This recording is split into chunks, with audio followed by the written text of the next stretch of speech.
Eu preciso girar o assunto para falar de uma coisa seríssima. A Segurança Pública do Estado de São Paulo confirmou 10 mortes em ação da polícia lá no Guarujá, litoral paulista, após a execução de um PM da equipe da Rota morrer baleado. O número foi atualizado mais 2 mortes na tarde desta segunda-feira. Sobre esse assunto, a gente aqui recebe o secretário de Estado de Segurança Pública de São Paulo, o Guilherme Derrite. Bom dia, secretário. Muito obrigado, por ter aceitado o nosso convite.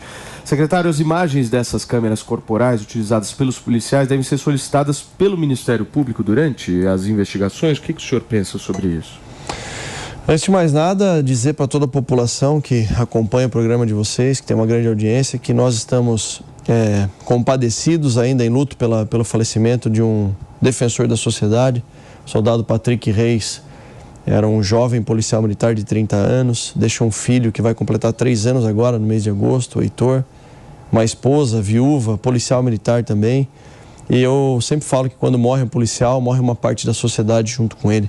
Os policiais são a última barreira entre o crime e a sociedade. Eu falo isso porque eu sou policial militar de formação. Fiquei quase 20 anos na Polícia Militar de São Paulo, trabalhei na Rota. Depois fui eleito deputado federal em 2018, reeleito em 2022 e participei desse processo aí da eleição do governador Tarcísio, da campanha, enfim. Então, o que nós estamos vivendo lá no Guarujá é lamentável, mas é um cenário que nós encontramos de muita violência no litoral, na Baixada Santista. Se você perguntar para mim quais são as grandes prioridades em termos de segurança pública do nosso governo, eu falo que é o centro de São Paulo. Nós já começamos um processo de recuperação, inclusive com a Praça da Sé recuperada, entre outros pontos, redução de indicadores criminais. Tem dentro do centro a Cracolândia, mas a Baixada Santista também é a nossa prioridade aqui, é o segundo ponto. Porque a criminalidade lá avançou demais e governos anteriores optaram em não enfrentar o crime. E nós não podemos deixar de enfrentar o crime. Isso não quer dizer que nós vamos estimular o confronto. Não vamos. O ideal é que não haja confronto. E ocorreu, lamentavelmente, esse fato com o soldado Reis, porque já estava acontecendo a Operação Impacto. Nós pegamos o efetivo, policiamento da capital, com tropas de choque, Rota, segundo de choque, BAEP, estavam realizando patrulhamento no litoral, reforçando o policiamento. Em virtude disso, ocorreu essa tragédia. E após a Operação Impacto, iniciou-se a Operação Escudo, que é uma operação que, toda vez que um policial é hostilizado no estado, nós vamos combater o crime especial, o crime organizado, e lá no litoral, o crime organizado vem dominando as regiões de favelas. Com relação à sua pergunta das câmeras corporais, elas vão estar 100% à disposição do Ministério Público e da Justiça como parte do processo. Então, tanto o Ministério Público quanto o Poder Judiciário vão participar do processo crime. Toda a ocorrência policial é apresentada no Distrito Policial. Isso gera, depois de um inquérito policial militar, o Ministério Público se manifesta durante o processo, depois do Poder Judiciário. Ô, secretário, por que o senhor acha que o Guarujá, o litoral paulista, chegou nessa situação? A que se deve essa situação? Porque eu me lembro muito de um Guarujá completamente diferente no passado. Era um Guarujá convidativo às pessoas, o paulistano gostava de pegar imigrantes, descer para passar o final de semana ali. E hoje eu sinto as pessoas muito arredias em relação a descer para a Baixada Santista justamente por conta da violência. O que aconteceu ali? A pérola do Atlântico, né? O Guarujá é uma cidade maravilhosa, com praias lindas, mas nós temos ali uma questão no meu ponto de vista, de falha de gestões anteriores. Eu não quero aqui ficar apontando o dedo, mas assim, é questão de priorizar. Nós não vamos abandonar a população e nós vamos priorizar o enfrentamento ao crime e a defesa da população. O Guarujá, como todo o litoral sul e o litoral de São Paulo, recebe muitos turistas em determinadas épocas do ano. E nessas épocas nós temos a Operação Verão, que daí o efetivo é grande, só que quando acaba a Operação Verão, aos finais de semana, em especial Capital, o ABC, eles descem para o litoral, daí não tem aquele mesmo reforço de policiamento. Então nós temos pouco policiamento, o crime organizado começando a ganhar corpo nas regiões de comunidade, e o tráfico, o crime organizado visa o lucro, e em especial a maior parte do lucro é obtido pelo tráfico de entorpecentes. Então você tem um cenário de favelas de morro que favorecem a instalação do crime organizado nesse aspecto para vender drogas, e tem o Porto de Santos como principal escoamento do tráfico internacional de drogas. Nós temos um processo de evolução do PCC e do crime organizado no Brasil que rompeu as barreiras nacionais. O crime se tornou transnacional, em especial com a exportação de droga, de cocaína, para a Europa, para os Estados Unidos. E nesse processo todo, o Porto de Santos foi o maior polo exportador, utilizado por eles ali, essa infraestrutura, para levar droga para fora do país. E aí tem a expansão também, o aumento da criminalidade organizada na região do Litoral Sul, no Guarujá. Muito bem. Quer falar, Jotinha? Quero sim. Tudo bem, secretário? Bom dia. Obrigado por estar aqui conosco hoje. Primeiramente, queria lhe parabenizar pela forma como o governo do estado vem encarando a difícil situação do soldado.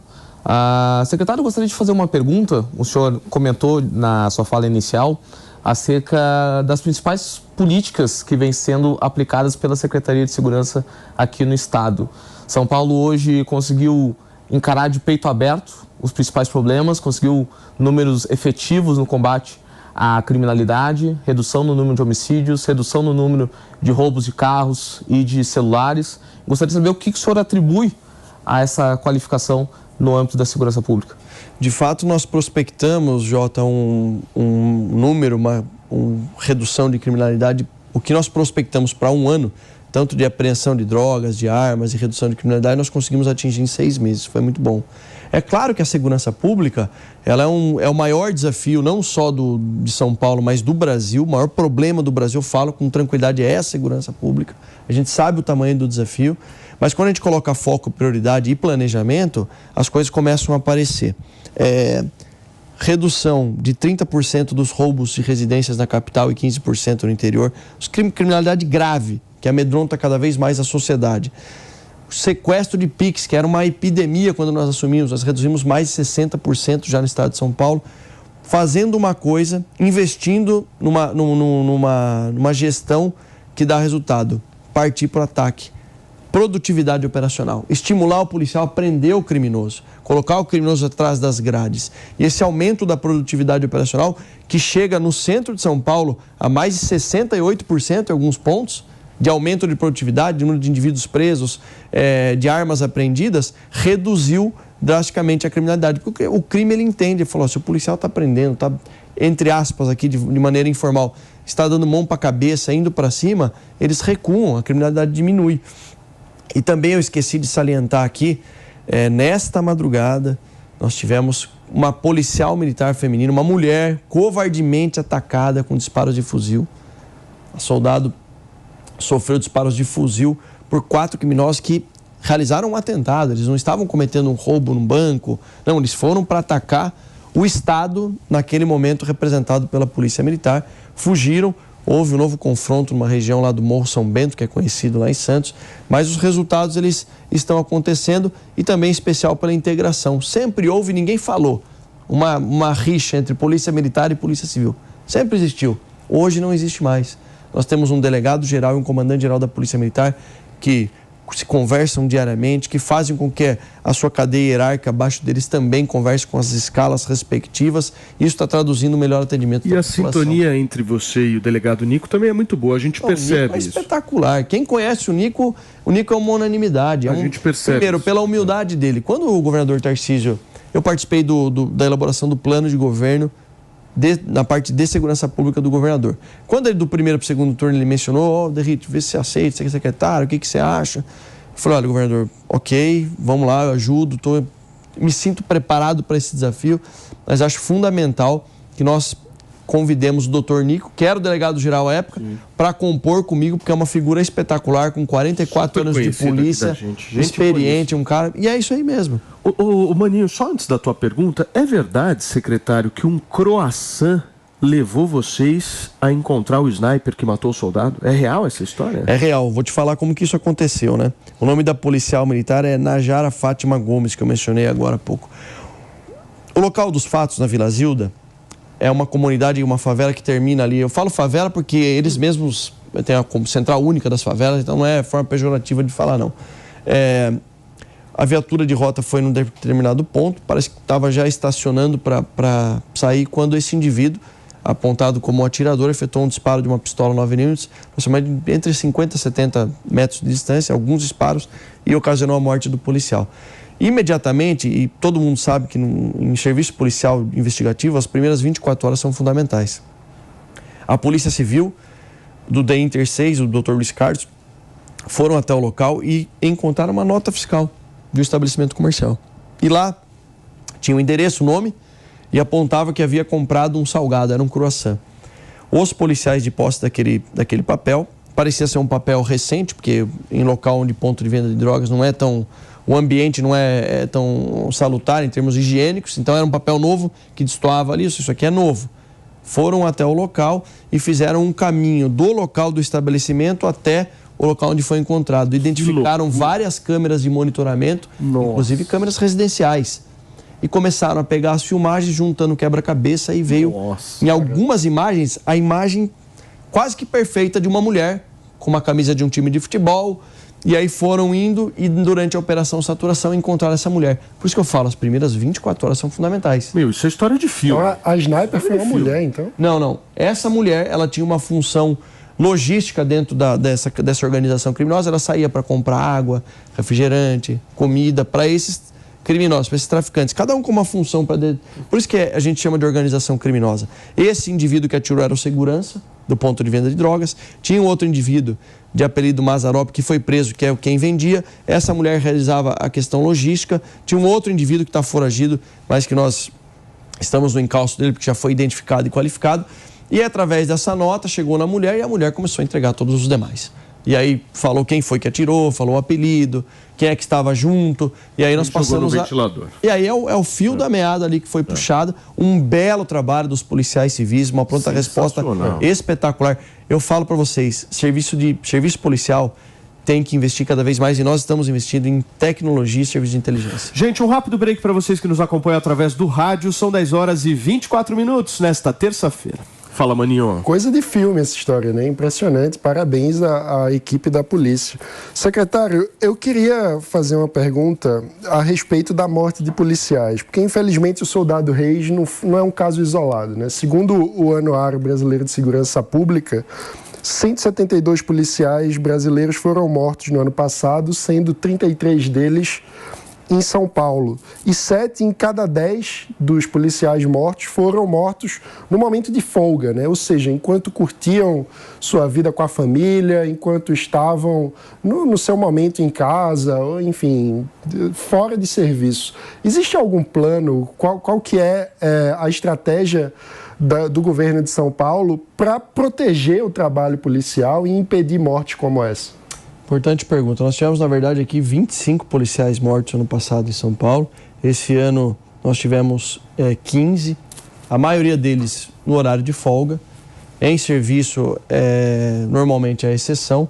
Inclusive, essa Operação Impacto que começou a ser realizada lá na Baixada Santista, no Guarujá, foi em virtude de assassinatos de policiais reformados, policiais veteranos. Um deles, covardemente assassinado, trabalhava numa feira, vendendo produtos ali.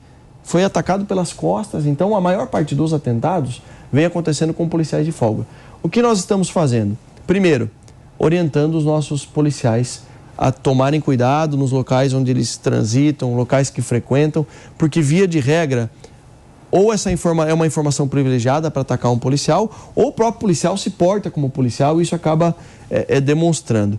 E um segundo ponto, os policiais que estão de serviço, eles devem saber na sua área de patrulhamento aonde moram os policiais, onde moram os demais policiais, para realizar uma espécie de, olha, aqui mora um policial, para saber uma espécie de proteção daqueles que estarão ou de folga, que são veteranos.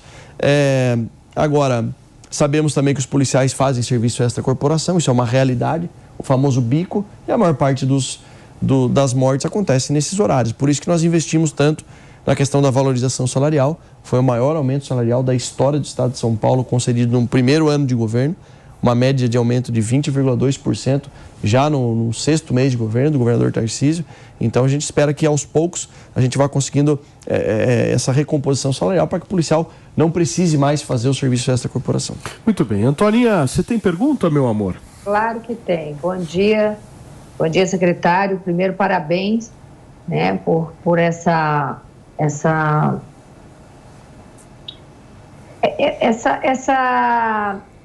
ser mais aguerrido, né, nessa questão que a gente há tanto tempo estava precisando que acontecesse aí em São Paulo.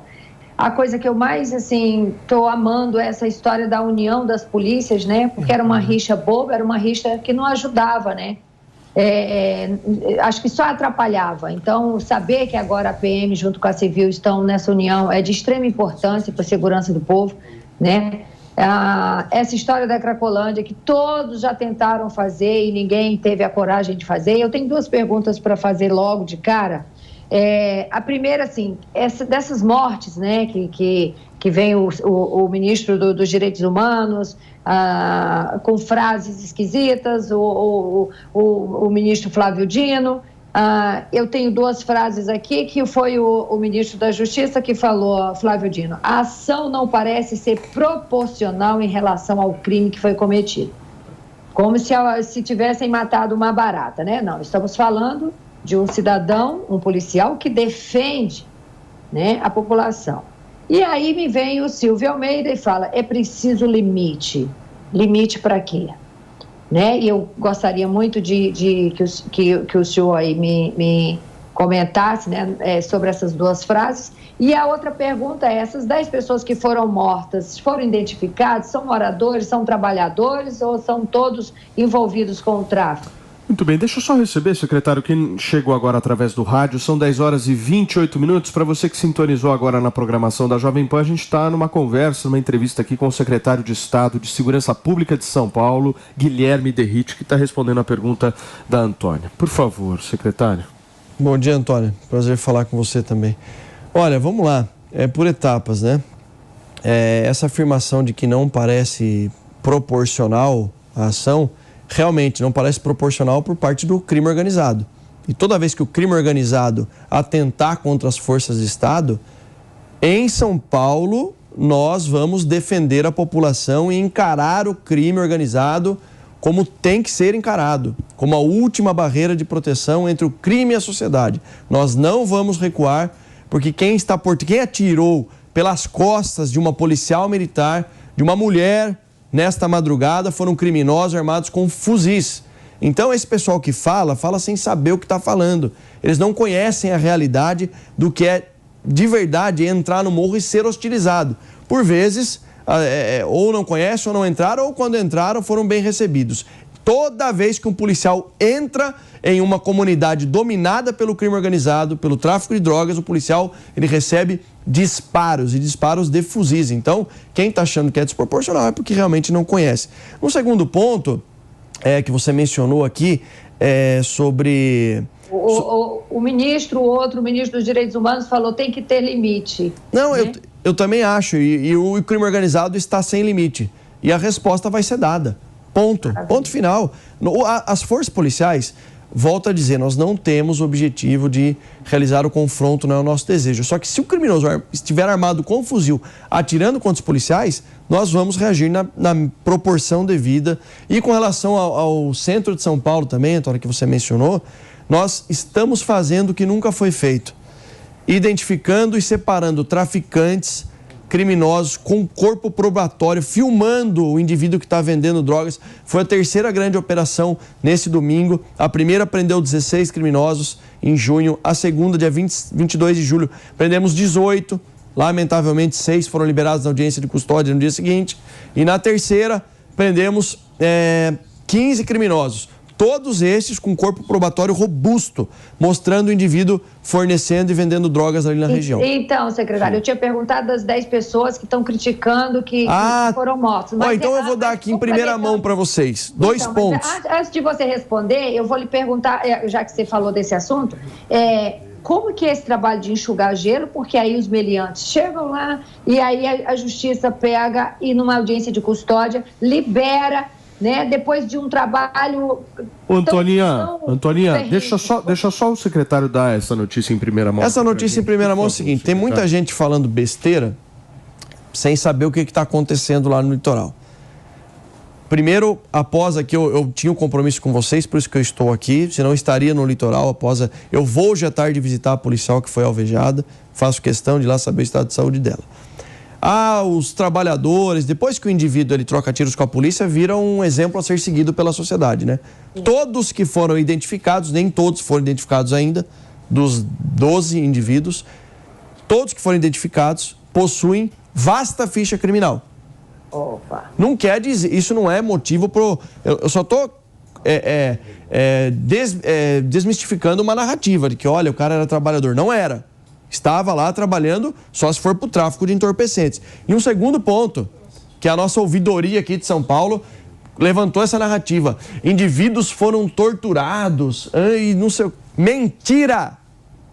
O laudo do Instituto Médico Legal, que ainda não saiu, mas já saiu uma preliminar, porque essa era uma preocupação minha, se houvesse indícios de tortura desses indivíduos que trocaram tiro com a polícia, era uma preocupação que eu tenho, porque nós não estamos aqui para instituir um tribunal de exceção para executar, não é isso. Nós estamos aqui para enfrentar o crime organizado.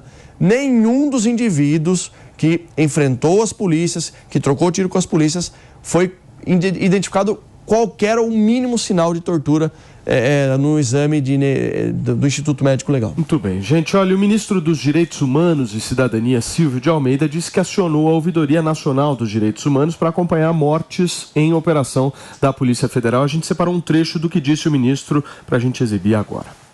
Nós vivemos num país cujas tradições é de desprezo aos direitos humanos. Nós estamos remando contra a maré. Nós estamos remando contra a correnteza. Tá aí a fala do ministro dos Direitos Humanos. Inacreditável, fico revoltada com isso. Então, Direitos mas, humanos só para bandido. Eu queria entender, assim, do teu ponto de vista, porque essa é uma discussão que no ano passado foi muito forte, né? E esse tema da segurança pública, por muitas vezes, ele desperta emoções nas pessoas, raiva. Quem já foi assaltado tem uma raiva desproporcional. E a gente viu aquela frase do bandido bom é bandido morto ser ecoada na sociedade. Como é que você vê? Qual que é o teu pensamento? Bandido bom é o quê? É bom que não exista o bandido. Por isso que o nosso objetivo... Bom, além da Academia Militar do Barro Branco, eu fiz faculdade de Direito, sou pós-graduado em Ciências Jurídicas e em Direito Constitucional pelo Damásio. E fui estudar economia ilícita no mundo. Hoje nós temos os países desenvolvidos e que deram certo, eles adotaram o seguinte sentido na política de segurança pública. Tolerância zero contra o crime e combate à economia ilícita. Inclusive nos Estados Unidos ficou famoso lá o estudo da teoria das janelas quebradas, ou seja, você pune o menor dos delitos para evitar que o maior deles aconteça. O crime nada mais é do que uma atividade econômica. E quem escreveu isso foi Gary Becker, na teoria econômica do crime. Então, quando você gera estímulos para o criminoso continuar na vida delituosa, ele vai cometer o delito. E quando você não pune o menor dos delitos, você não evita que o maior deles aconteça, da teoria das janelas quebradas. Então, o que acontece aqui no Brasil? No Brasil, vou pegar aqui os dados do Ministério Público de São Paulo, um dado acho que de 2020 ou 2021. De cada 100 crimes de roubo praticados no estado de São Paulo, sabe quantos chegam na fase de pena? Quantos? 1,98%. 2%, vamos arredondar para cima, de cada 100 roubos, 2 chegam na fase de pena. Agora vamos pensar nesses 2 que chegaram na fase de pena. Esses 2. Por isso que eu defendo a reforma do sistema de justiça criminal. Desses 2 que chegam na fase de pena, o cara foi condenado. Primeiro, para ficar preso tem que ser condenado por pena superior a 8 anos, senão já começa respondendo em liberdade. Mas vamos supor que ele seja condenado e fique preso. Ele vai ter direito a visita íntima, pode ser que tenha direito a auxílio reclusão, saída temporária de preso, Natal, Ano Novo, que não volta, e progressão de regime de pena. O que é a progressão de regime? Começa no regime fechado, passa para o semiaberto, no semiaberto ele tem a saidinha e depois vai para o regime aberto. Passou 6 meses e o cara tá na padaria comendo croissant. É isso, e às vezes ameaçando a testemunha que testemunhou que ele realmente colocou um revólver na cabeça dela para levar o celular. Diante desse cenário, dessa impunidade que existe no Brasil, e por isso que eu não defendo o bandido bom é o bandido morto, a opção é do criminoso do confronto.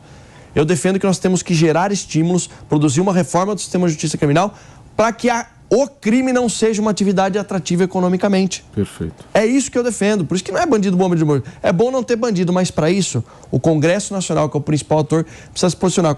Eu sou deputado com orgulho, eu tenho orgulho de ser político. Aprovei na Câmara dos Deputados o fim da saída temporária de preso. Agora a gente precisa avançar com outras pautas tão importantes. Secretário, também. A nossa queridíssima reportagem, o jornalismo da Jovem Pan, ativo nas ruas, foi até a Avenida Paulista aqui em São Paulo para descobrir se as pessoas estão se sentindo seguras para andar tranquilamente, até mesmo durante o horário de almoço. Dá uma olhada o que o povo bem amigo de Antônia Fontinelli, falou. Aumentar o policiamento, né? Acompanhar de uma forma mais próxima. A gente sabe que aqui no centro de São Paulo também tem uma grande população de rua, né? De pessoas que usam drogas e acabam indo para as ruas. E então acho que a Secretaria de Saúde tinha que ter um olhar mais clínico em questão disso. Ter mais segurança, né? Como fisicamente as pessoas e cameramente também, né? Porque nem todos os lugares têm câmera e muitas coisas passam batido por falta disso. Eu acredito que seja complicada essa situação de fato, mas principalmente porque é muito fácil a fuga dessas pessoas.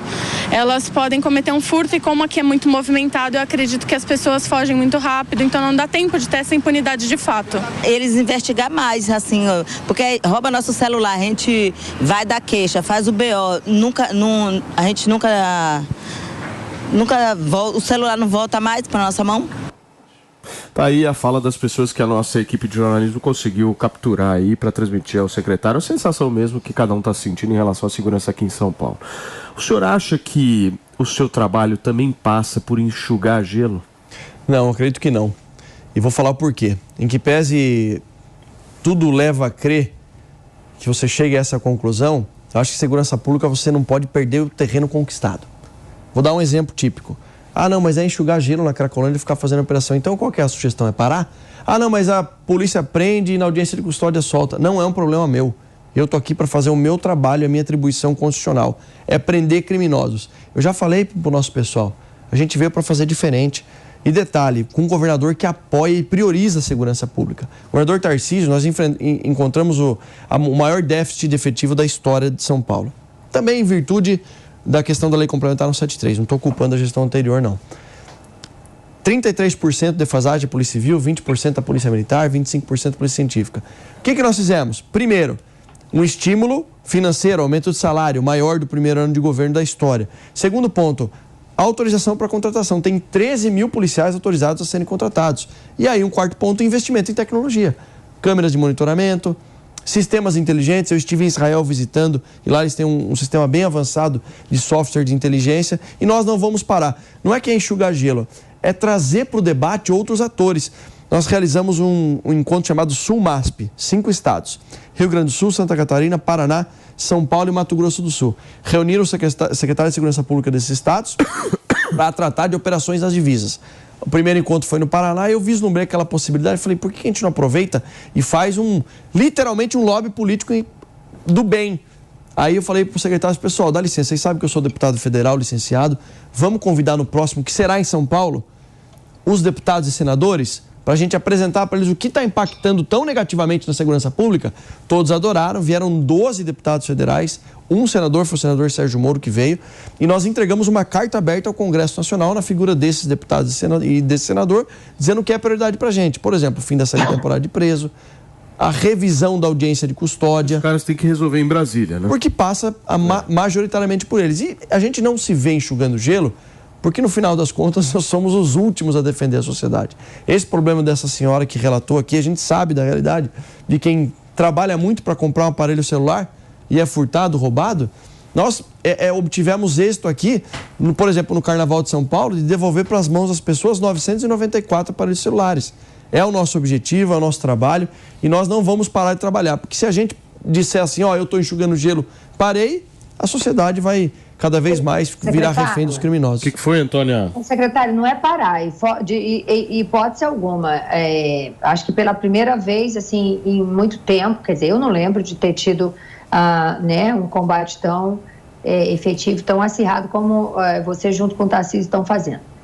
Mas vocês prenderam, acho que das 2, 3 semanas atrás, foram soltos 6 ou 8 desses, e que 2 dias depois foram presos novamente as mesmas pessoas que tinham sido liberadas por audiência de custódia. Com quem que tem que falar, o que tem que fazer para que isso não aconteça? Porque, ao meu ver, enxugar gelo. Porque se eu estou no seu lugar, depois de um trabalho muito apurado, de uma trabalheira danada, eu prendo esses meliantes, 2 dias depois eles estão presos de novo porque foram liberados, isso não é enxugar gelo? Eu não sei o que é, secretário.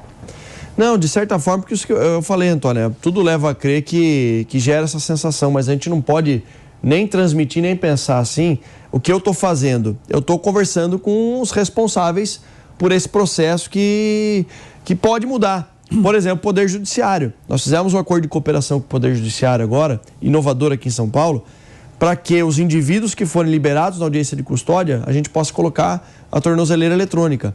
Na capital, são 200 tornozeleiras à disposição, está aguardando a assinatura do presidente do TJ para já começar a implantar. Qualquer crime praticado na capital e uma segunda possibilidade, que é prioridade para a gente, o combate à violência contra a mulher. Então, o covarde que agride as mulheres vai receber uma tornozeleira eletrônica, desde que o juiz, na audiência de custódia, entenda que isso seja necessário, e as polícias vão poder monitorar por georreferenciamento quem são e aonde estão esses criminosos. Secretário, para a gente finalizar aqui, ontem o governador de São Paulo, Tarcísio de Freitas, voltou a falar sobre a Cracolândia. Ele prometeu novas ações para que as pessoas sejam movidas para a região central da cidade de São Paulo. A gente vai relembrar o trecho do que disse o governador. Uma série de ações estão sendo planejadas no centro, vão ser divulgadas oportunamente. A gente está falando de ações no campo da assistência social, no campo do tratamento ao dependente químico, no campo da habitação, no campo da revitalização do centro. E ao longo do tempo vocês vão tomar contato com aquilo que está sendo planejado, em parceria com a Prefeitura de São Paulo. Mas a gente não vai medir esforços para enfrentar esse problema, né? Faremos todo o esforço possível para resolver esse problema e teremos também no centro o emprego de tecnologia e o aumento de efetivo policial. Em breve, a gente terá mais uma unidade da Polícia Militar no centro de São Paulo e a ideia é, por meio da tecnologia, por meio do aumento de efetivo, a gente ter um sucesso aí no combate à criminalidade.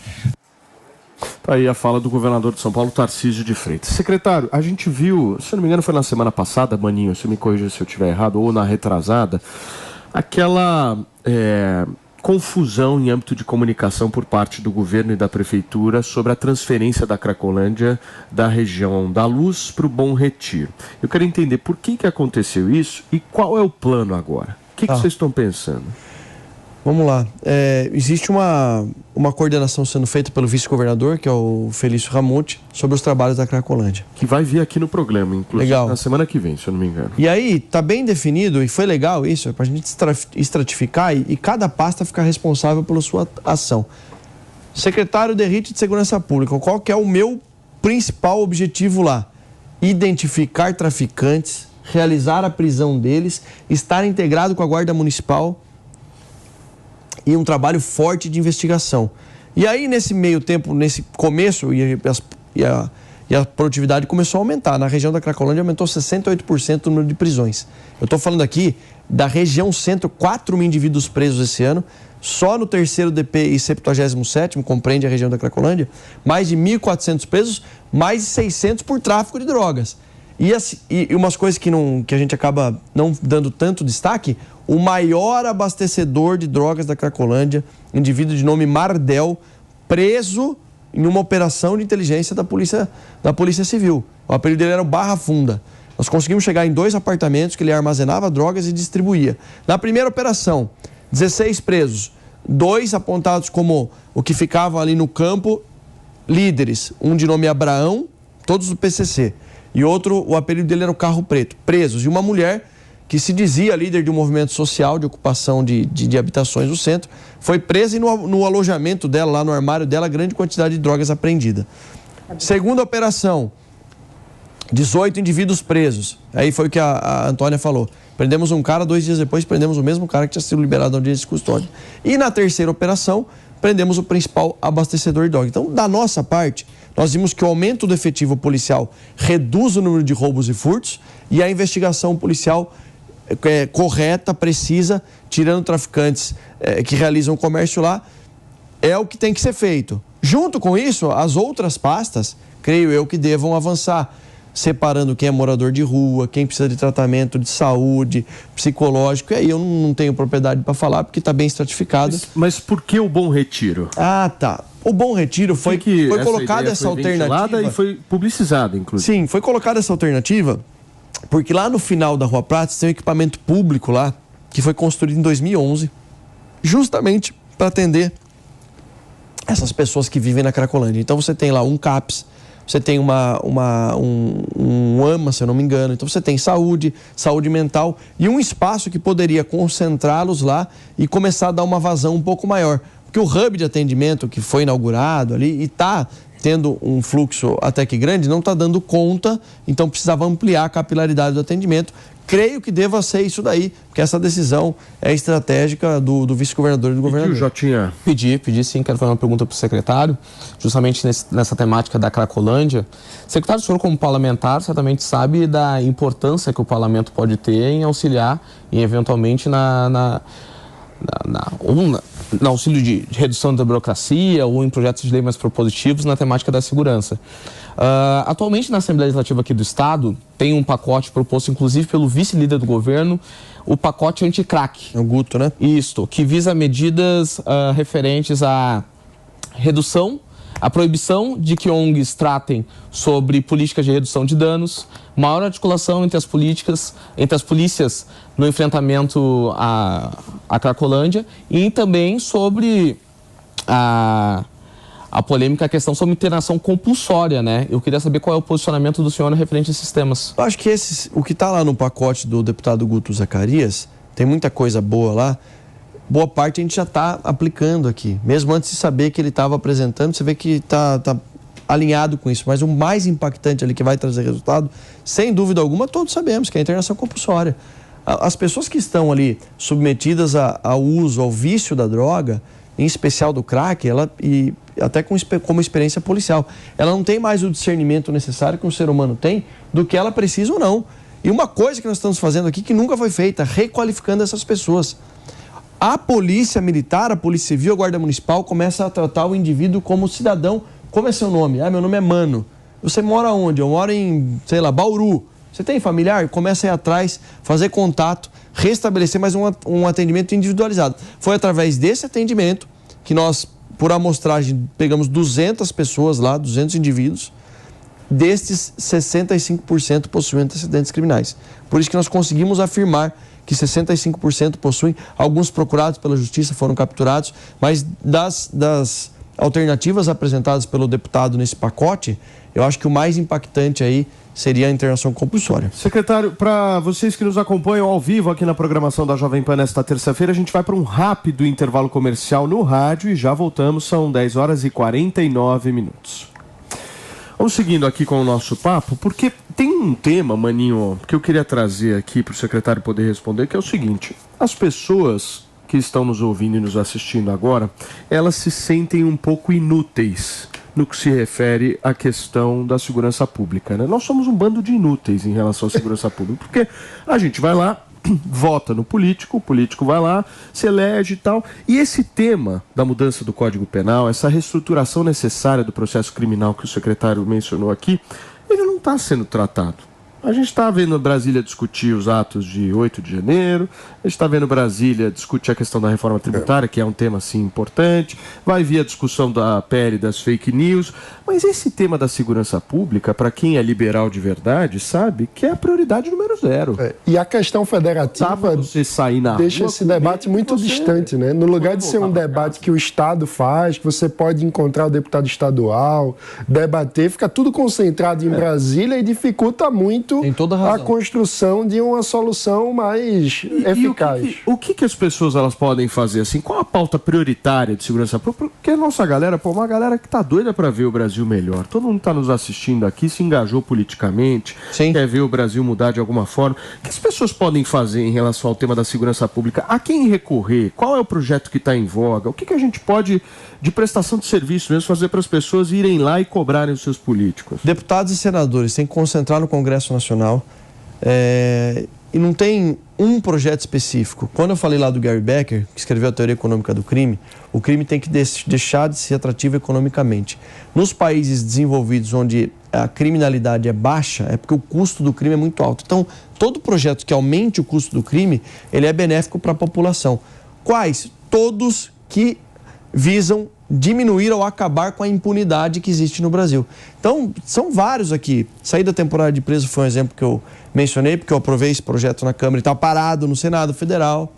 Você tem a questão da progressão de regime. O criminoso que comete um crime, em especial um crime grave, um latrocínio, um homicídio, ele não pode cumprir 10 anos de cadeia e voltar para a sociedade. Isso é um absurdo. Um roubo, um assalto a mão armada, ele não pode cumprir 6 meses ou 1 ano de prisão e voltar para a sociedade. Ele tem que ficar trancado um bom tempo, pagando pelo que fez. Isso gera até uma questão educacional para que outros criminosos falem, não compensa ser criminoso, porque eu vou ficar 10, 15, 20 anos preso. Agora o cara fala, quem roubou, quem matou, assassinou, estuprou uma pessoa, uma vítima na verdade, vai ficar um pouco tempo preso, no pouco tempo que fica tem direito à visita íntima, auxílio reclusão, progressão de regime e daqui a pouco está na rua de novo. Então, essa impunidade tem que acabar, senão nós nunca vamos conseguir melhorar essa sensação de segurança da população. Secretário, mas aí a gente tem que atacar... Eu concordo, desculpa, mano,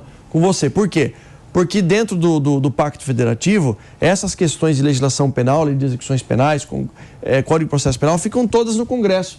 E entre nós aqui, muitos congressistas, eles vivem num fantástico mundo de Bob.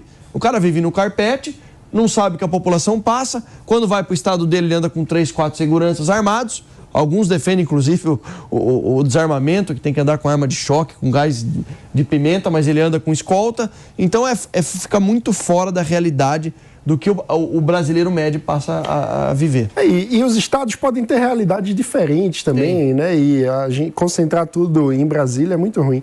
Mas o que eu ia falar é que tem que atacar a questão do tempo do processo, né? Porque o senhor mesmo falou que só 2% dos roubos chegam na fase de pena. Ou seja, 98% tem que atacar antes da execução da pena, na parte do processo, né? Também. E além de mais celeridade no processo, mas o que o pessoal não entendeu ainda é que uma polícia forte, uma legislação forte... e aí vem a questão que vocês não mencionaram aqui, mas Secretário, posso só receber quem nos acompanha pelo rádio? São 10 horas e 54 minutos. Para você que sintonizou agora na programação da Jovem Pan, a gente está entrevistando o secretário de Estado de Segurança Pública de São Paulo, Guilherme Derrite, e ele estava respondendo a pergunta do Mano. Eu estava respondendo, acabei fugindo um pouco, porque acabou de chegar a informação que mais um policial foi baleado lá em Santos. Policial do 8º BAEP com um disparo na perna. Está sendo socorrido pela Santa Casa de Santos. Reafirmo aqui, estarei hoje acompanhando a operação lá no litoral. Nós não vamos estimular o confronto por parte dos policiais, mas nós não vamos abaixar a guarda para o crime organizado. Aí. Então, se esses covardes, porque é o que eles são, estão achando que atirando em policial nós vamos diminuir a nossa operação, muito pelo contrário. E alguns falam, nossa, mas a proporção está tendo muito confronto comparado. Óbvio, se você tinha 15, 30 policiais patrulhando, você tem 600 e policiais indo nos locais onde nós sabemos que existe uma certa predominância do crime organizado, natural que haja mesmo esse enfrentamento. Mas quando não há o enfrentamento por parte deles, prisões estão sendo efetuadas. Já foram mais de 10 flagrantes de tráfico efetuados, inclusive indivíduos armados que foram presos com armas em punho, só que não resistiram às prisões. Agora, o número de mortes subiu de 10 para 12. É essa a informação oficial agora?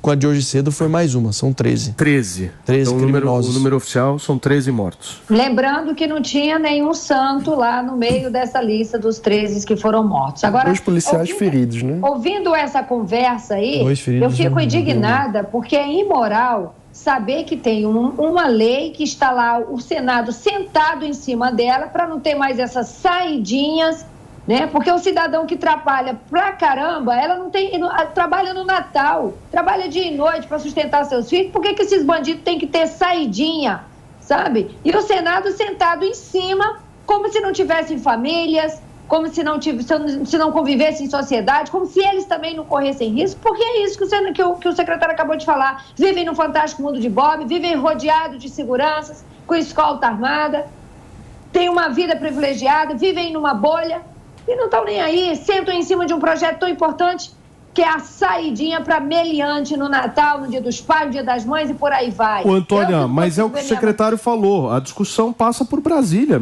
Brasília tem que se resolver em relação a isso. O que os senadores fazem? Um senador é uma entidade de um poder, ganha dinheiro pra caramba, tem uma vida... Deixa eu acrescentar o que a Antônia está falando, porque quando nós fizemos essa reunião da SUMASP com o secretário de Segurança desses 5 estados, comandantes gerais e delegados gerais, eu levei ao conhecimento do governador Tarcísio e ele falou, Derrite, essa é uma pauta de extrema relevância, tem que ser a pauta principal do COSUD, que vai reunir governadores do Sul e do Sudeste. Então, provavelmente, na próxima reunião, até acabe recaindo sobre mim a responsabilidade de fazer uma apresentação para todos os governadores do que há no Congresso Nacional, para que os governadores mobilizem as suas bancadas estaduais para ver se a gente consegue alterar. Eu queria te perguntar sobre a questão da estrutura mesmo da polícia. Por que a Polícia Civil tem menos investimento que a Polícia Militar? Qual é a razão disso? Por que o policial militar ele é mais bem servido em âmbito de estrutura que o policial civil? Isso acontecia no passado, hoje em dia não. Nós estamos colocando de forma bem proporcional a distribuição de efetivo. Nós temos, por exemplo, 6.400 policiais civis autorizados a serem contratados, 2.900 já no concurso em andamento em fase final e 3.500 autorizados. E da Polícia Militar, 5.700. Então, nós estamos equilibrando as polícias, tanto em termos de efetivo, quanto de investimento. Na semana passada, eu entreguei 414 fuzis Arad israelenses para as tropas especiais e para as tropas do interior da Polícia Civil. Então, o Gera, o Garra, os DEINTERs, os GOIs, né, de Santos, de Piracicaba receberam. Então, era algo que acontecia no passado, mas a gente não vai permitir que aconteça. O investimento haverá nas 3 polícias. As pessoas esquecem da Polícia Técnico-Científica.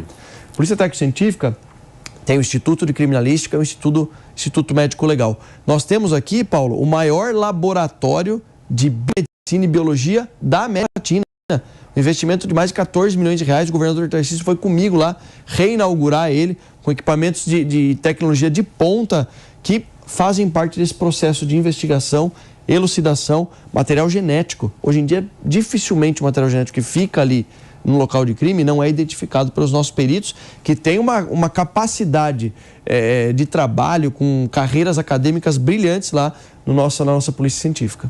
Muito bem. Secretário, só para a gente poder confirmar aqui, para deixar a informação absolutamente correta, nós estamos falando aqui de 13 mortos na ação, é isso? Ou são 12 mortos e um ferido? Só para a gente poder confirmar e passar para a população. Com essa de hoje cedo, que aconteceu lá após o ataque à policial feminina, se o indivíduo entrou em óbito, são 13. Eu vou confirmar então se esse indivíduo entrou em óbito ou não numa troca de tiros logo após esse ataque à policial.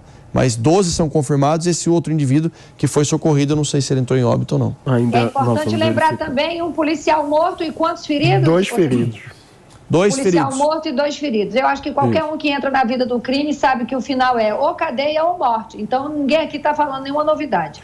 Eu queria pedir para o secretário comentar a questão das câmeras corporais na polícia, porque muita gente está tratando isso, num discurso que eu acho um tanto populista, como se fosse um constrangimento ao policial. Mas até onde eu pude estudar, as evidências são muito positivas de aumento na eficiência do trabalho da polícia e, do ponto de vista jurídico, é uma salvaguarda do bom policial que tem ali provas do seu bom comportamento. Qual é a visão do senhor sobre o uso das câmeras?